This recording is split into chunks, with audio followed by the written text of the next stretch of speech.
Hey guys, Chris here, and I'm Ukraine Canadian. Today's January 26th, 2023, and let's get to the news happening in Ukraine, shall we? So, I start with the map, and things are not looking that great south of Bakhmut. As you can see here, in the last day, the Russians did manage to get forward from Klishivka closer to the main highway that brings to Bakhmut, that leads to Bakhmut. So the Russians are really trying to push forward into that other second hill that the Ukrainians currently control to really cut off this main road. This doesn't mean that the Ukrainians are going to be in a bad position, even if the Russians manage to get here, but there are not many roads left after this. So there's the other one through Chasiv Yar and Chromove that leads like here, which is another road that they can take. But this is a more dangerous road. As you can see, there is a hill, and the Russians have a better visual here of the hill because they also control a hill overlooking Bakhmut. So, and there's also another one through Yahidne, which is currently also in a gray area. So the Russians have been pushing, albeit not that hard, but you can see that this is not a good situation to be in. So hopefully the Ukrainian army is going to do some sort of counterattack the next couple of days there. And also around Krasnohora, as you can see here, the Russians did in the last few days get closer to encircling this small little city, town, I should say, or settlement. And so overall, things are not looking that great, but as you can see, the Ukrainians are still holding Bakhmut, and the Ukraine command did say that they're going to be holding Bakhmut until it makes sense to do so. So we'll see what's going to happen.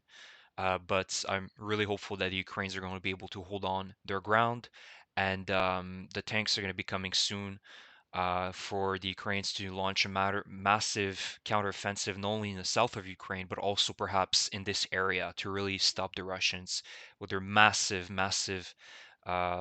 waves of soldiers that they're throwing every single day.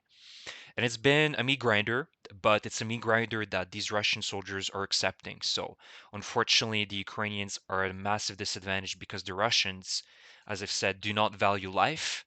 They don't even value their own lives, whereas the Ukrainian side does. And so, you know, the Ukrainians don't have the luxury of throwing, thousands of men for no reason to their certain death. So that's unfortunately the situation right now. Now, today as well, the Russians launched another massive missile attack over the entirety of Ukraine. So today they launched 55 missiles, and 47 of them were intercepted and destroyed. You can see here these are the different types of missiles they used, which were the Kinjal, the X-101, the X-555, and the Caliber and the KRX-59 missiles. So great rate of interception again from the Ukrainian Air Force and the territorial defense. Again, it's impossible to intercept all missiles. So this shows clearly that Ukraine is getting the tools necessary to cover its sky.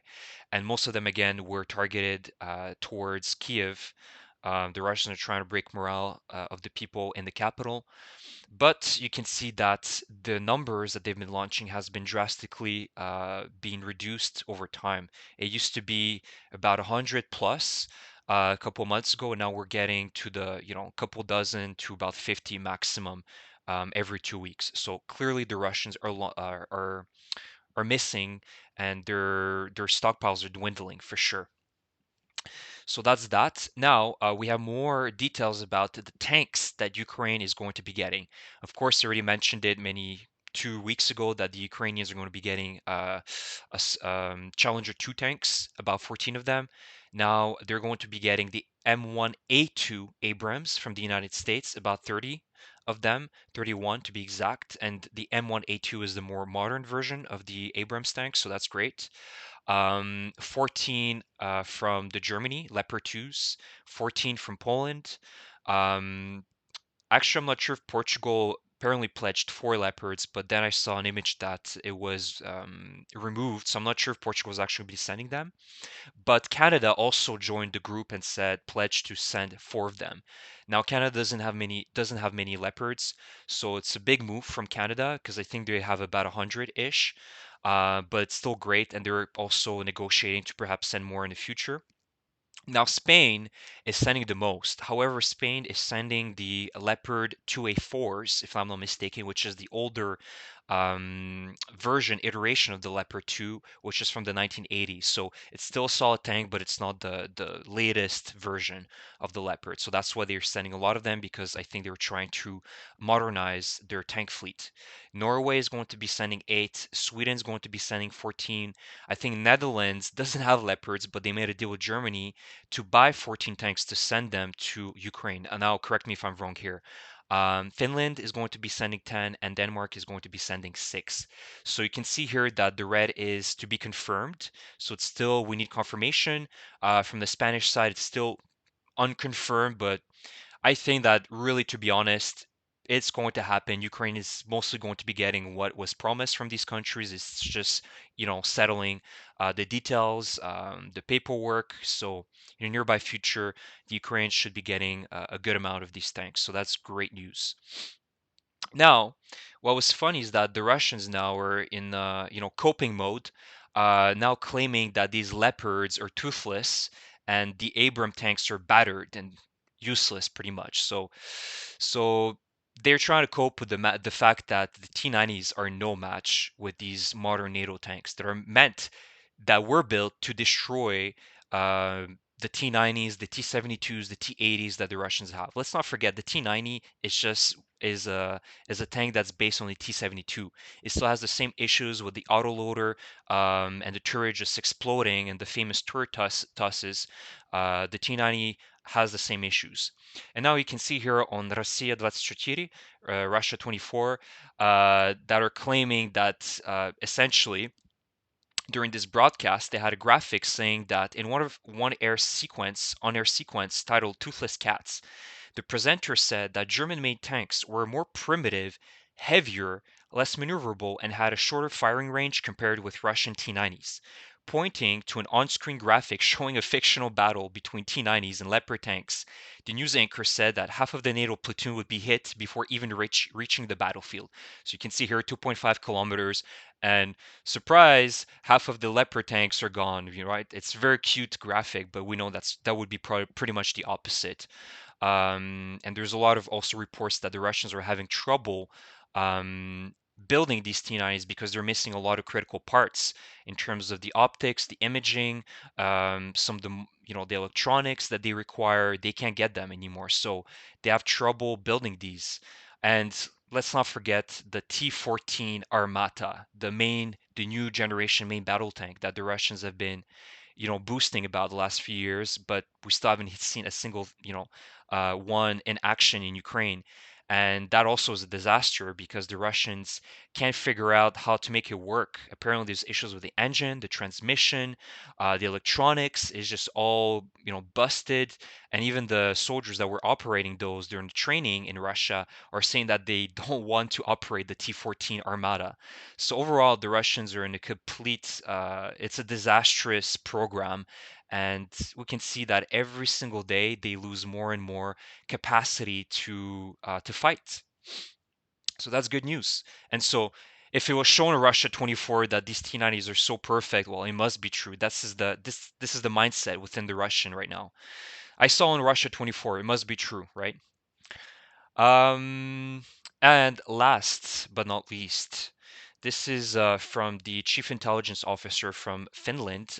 His name is Juha Valkonen, and he said that 75% of the Russian army on the border with Finland has been destroyed in Ukraine. So they went on a long-term vacation, a one-way ticket to Ukraine. And so this includes the Russian landing forces, the Marines, and the ground forces. And that Finland sees that there's no threat in the near future from the Russian army, at least for now. And they believe that Russia will need several years to restore troops on the border. The specified period depends on how low the economy of the occupying country will fall and whether it will continue to be finished off by Western sanctions. So there's no real hope for the Russians to be able to, in the nearby future, to pretty much defend even their own borders, which is what I said in the live stream, which obviously indicates that there's a lot of countries right now, including China, they're kind of salivating at the thought of potentially snatching some territories from Russia once it's defeated. Again, might not happen, who knows? But I think that there's a lot of countries right now, including Japan, even Georgia, that are really in Finland as well, that might be considering eventually, once this is all over and clear with a clear Russian defeat, claiming back some territories that were stolen by Russia, historically speaking. So things are not looking good within Russia either in their defense.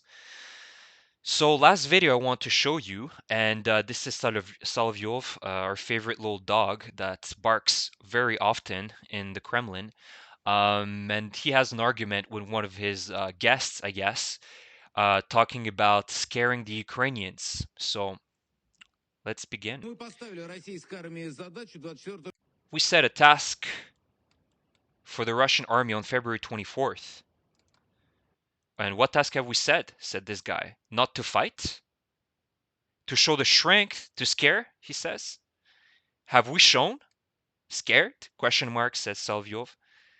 This is not a military task. This is a political one. But it turned out that they were not afraid. But it turned out that it meant nothing to them, thus the Ukrainian people, right?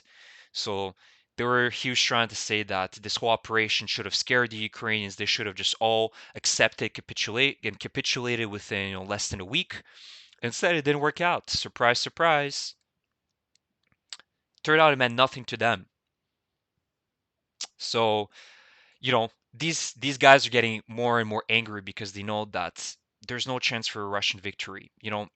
Despite the fact that they are gaining ground in certain areas right now, they have picked up an initiative. It's all based on the fact that they have massive amounts of manpower that they have mobilized, and the Russian people are willing to die for nothing, right? Ground meat, I've said it multiple times, it's not a surprise. The Russians, at this point, there's no hope for them.